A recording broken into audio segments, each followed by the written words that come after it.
కూటమి ప్రభుత్వం రైతు ప్రయోజనాలను కాపాడటంలో ప్రథమ ప్రాధాన్యత ఇస్తుందని, వర్షాలు కురిసిన వెంటనే సబ్సిడీ వేరుశనగ విత్తనాలు సరఫరా కార్యక్రమాన్ని కళ్యాణదుర్గం నుండి ప్రారంభించడం ప్రశంసనీయమని ఎమ్మెల్యే సురేంద్రబాబు అన్నారు. వేరుశనగతో పాటు చిరుధాన్యాలను సాగు చేయడం ద్వారా పొందవచ్చునని సూచించారు. రైతులకు ప్రత్యేక యాప్ ద్వారా ఎరువులను కూడా రైతుల అవసరాలకు సరఫరా చేస్తామని తెలిపారు. ప్రభుత్వ పథకాలను సద్వినియోగం తీసుకోవాలని విజ్ఞప్తి చేశారు.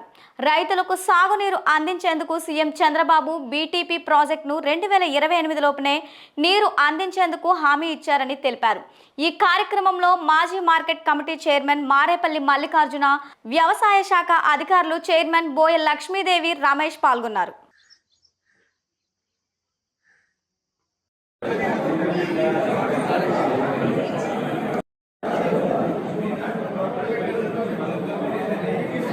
రైతు ఎన్ని ఎకరాల్లో పంట వేశాడో ఆ పంటకు కావాల్సినటువంటి యూరియా డిఐపి అనేది ముందుగానే మనకు తెలిసిపోతా ఉంది. అంటే మనం ఒక బ్యాగ్ పర్చేజ్ చేయకముందే నాకు ఎంత ఎలిజిబిలిటీ ఉంది అనేది తెలుస్తుంది కాబట్టి సో దానివల్ల రైతుల్లో కూడా ఒక మంచి నమ్మకం ఏర్పడుతుంది. ఆ నమ్మకంతోనే మనకు ప్రభుత్వం మీద కూడా, మా డిపార్ట్మెంట్ మీద కూడా అంతే బాధ్యత పెరుగుతుంది. ఆ రైతుకు సప్లై చేయాల్సిన బాధ్యత ఉంటుంది. కాబట్టి యూరియా డిఐపి వరకు అయితే సార్ ఈ కొత్త యాప్ ద్వారా ఇప్పుడు మీ చేతుల మీదనే ఈరోజు కూడా కొద్దిగా రైతులకు అవగాహన కల్పించడానికి కూడా ఏర్పాటు చేయడం జరిగింది సార్. మన కూటమి ప్రభుత్వం ఏర్పడిన తర్వాత రైతులకు అన్ని విధాలుగా అండగా ఉంటూ ఈరోజు చాలా నాణ్యమైన విత్తనాలను మనకు పంపిణీ చేయడం జరుగుతుంది. మరి ఈరోజు వేరుశనగలను, కందులను ఈరోజు పంపిణీ చేయడం జరుగుతుంది. మరి అదే విధంగా మనం చూసాం, మొన్ననే సొసైటీలో ఎరువులు కూడా తక్కువ డబ్బులకి అంటే సబ్సిడీకి మనకు ఇవ్వడం జరుగుతుంది. మరి అదే విధంగా మనం అగ్రికల్చర్ రాంగా అది సీడ్ నాణ్యత తగ్గిపోతా ఉంది. అది ఎట్లా అంటే అది వేరుశనగ మామూలుగా ఈ గతంలో 3-4 బ్యాగులు చేస్తూ 3 విత్తనాలు వచ్చాయి. ఇప్పుడు 5 బ్యాగులు వచ్చినా కూడా రావడం లేదు. అది సీడ్ కంపెనీలు తీసుకునే వాళ్ళు జేడీ గారు నా విన్నపం ఏమంటే మీరు అడ్వాన్స్ని ఎక్కువ చేయాలా, ఎలాంటే ఈ సీడ్ బాగా మంచి క్వాలిటీ ఇవ్వాల్సి వస్తుంది. ఎందుకంటే సబ్సిడీ అక్కడ గవర్నమెంట్ నష్టపోతుంది, ఇక్కడ రైతు కూడా నష్టపోతారు.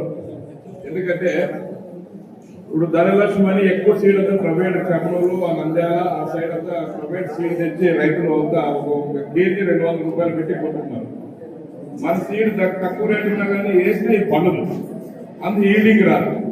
ఒకసారి ఇదంతా మీరంతా కూడా ఫీల్డ్ పోయి ఒకసారి విజిట్ ఏ లోపు కూడా కనుక్కొని రైతులకి మేలైన విత్తనం సరఫరా చేయాల్సిన అవసరం ఎంతైనా ఉంది. ఎందుకంటే ప్రభుత్వం తండ్రి డబ్బులు ఖర్చు పెడతా ఉంది. కానీ అది తీరా వచ్చేసరికి ఏదైనా కార్పొరేట్ సంస్థలు ఆ సీడ్ టెండర్ తీసుకునే వాళ్ళు ఆ మధ్యలోనే అంత ఆ సబ్సిడీ అంతా పోతా ఉంటుంది. కాబట్టి కొన్ని ప్రాంతాల్లో వర్షాలు కూడా వచ్చాయి కాబట్టి ఇద్దరు విత్తుకుండే సమయం వచ్చింది. అందులో భాగంగానే ఈరోజు మనం కొంత విత్తనాలని పంపిణీ చేయడానికి సిద్ధంగా ఉన్నాం. 5,000 మంది రిజిస్టర్ చేసుకుంటే ఇప్పుడు 2,200 మంది 2,200 క్వింటాలు మనకి రెడీగా ఉన్నాయి. మిగిలిన కూడా త్వరలో వస్తాయని కూడా జేడీ గారు చెప్తే మనం ఎంత ఆర్థికంగా ఎన్ని ఇబ్బందులు ఉన్నా రైతులు ప్రోత్సహించాలన్నదే మన సంకల్పం. ఎందుకంటే రైతు బాగుంటేనే రాష్ట్రం కూడా సుభిక్షంగా ఉంటుందనేది అందరి ఆశయం. అన్ని రకాలకు కూడా ఇప్పుడు ఎందుకంటే మనము చాలా చోట్ల ఎరువులు, యూరియాలు కూడా దోపిడీకి గురవుతున్నాయనేది దేశంలో రకరకాల ప్రాంతంలో కూడా జరుగుతూ వస్తుంది. మనం కూడా ఎల్లినోవాలో ఇప్పుడు మనకి వర్షపాతం కూడా తగ్గే అవకాశాలు ఉన్నాయి. కాబట్టి కందులు, సద్దలు, జొన్నలు ఇట్లాంటివి వేస్తే కొంత ఉపయోగకరంగా ఉంటుందనేది మన ముఖ్యమంత్రి గారి ఆశయం. దాని అందరూ కూడా పాటించాల్సిన బాధ్యత మన పైన ఉంది. ఎందుకంటే రైతులు వేరే పంటలు వేసి నష్టపోయి వర్షపాతం తక్కువ ఉందని ఖచ్చితంగా చెప్పగలుగుతున్నారు. కాబట్టి ఈ పంటలు కూడా మనం ప్రోత్సహించాలి. కందులు కావచ్చు, సద్దలు కావచ్చు, ఇవి కూడా చిరుధాన్యాలకి బాగా గిరాకీ ఉంది, రేటు కూడా బాగుంది. కాబట్టి రైతులు ఆ విధంగా పోవడం కూడా మంచిదని అందరూ నిర్ణయించి వేస్తే బాగుంటుందని కూడా సూచన సలహా ప్రకారం మీ అందరూ కూడా తెలియజేస్తున్నాం. రైతులందరూ కూడా బాగుండాలన్నదే అందరి సంకల్పం. ఇప్పటిదాకా బాగానే కురుస్తున్నాయి, ఇంకా కూడా చెరువులు నిండాలి.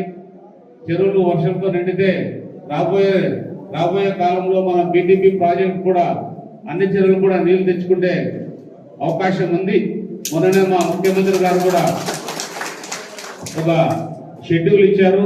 నీటి ప్రాజెక్టులకు సంబంధించి 2028కి బీటీపీ ప్రాజెక్టు కూడా పూర్తి చేస్తామని చెప్పారు.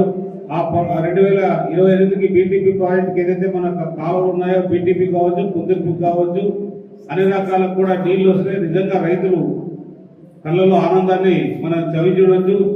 ఇంకా మన రాష్ట్రానికి 30,000 కోట్ల రూపాయలు ఇస్తుంది. అందులో భాగంగా ఈ ప్రాజెక్టు కూడా ఇంక్లూడ్ చేయడం జరిగింది. ఇంకా చాలా రకాలుగా కొన్ని, ఎందుకంటే మనం పండించే పంటకి ట్రాన్స్పోర్టేషన్ బాగుండాలంటే కొన్ని రోడ్లు కూడా పూర్తిగా అధ్వానంగా తయారైనాయి కాబట్టి ఆ రోడ్లు కూడా కొంత హార్టికల్చర్ డబ్బులు వాడి కొన్ని రోడ్లు కూడా తయారు చేసే విధంగా కూడా మన రాష్ట్ర వ్యవసాయ శాఖ మంత్రి ఒక ప్రణాళిక ప్రకారం సిద్ధం చేయడం జరిగింది. ఇవన్నీ కూడా ఎందుకంటే మన రాష్ట్రం పూర్తిగా దివాలా తీసింది 2019 నుంచి 24 వరకు. ఇప్పుడు మన రాష్ట్రాన్ని అన్ని విధాలుగా ముందుకు నడిపిస్తున్న ఈ కూటమి ప్రభుత్వం, ఎన్డీఏ ప్రభుత్వం, చంద్రబాబు నాయుడు గారు, పవన్ కళ్యాణ్ గారు, అలాగే లోకేష్ బాబు గారు, ఈ ముగ్గురు కూడా మన రాష్ట్రాన్ని అన్ని విధాలుగా ముందుకు నడుపుతున్నారు. కేంద్ర ప్రభుత్వ సహకారంతో మోడీ పర్వకుంట కాంతమ్మ గారికి గౌరవ ఎమ్మెల్యే గారి చేతుల మీదుగా ఇతర పంపిణీ చేయడం జరుగుతూ ఉంది. నెక్స్ట్ శంకరప్ప గారు రావాలి. రైతులే కాబట్టి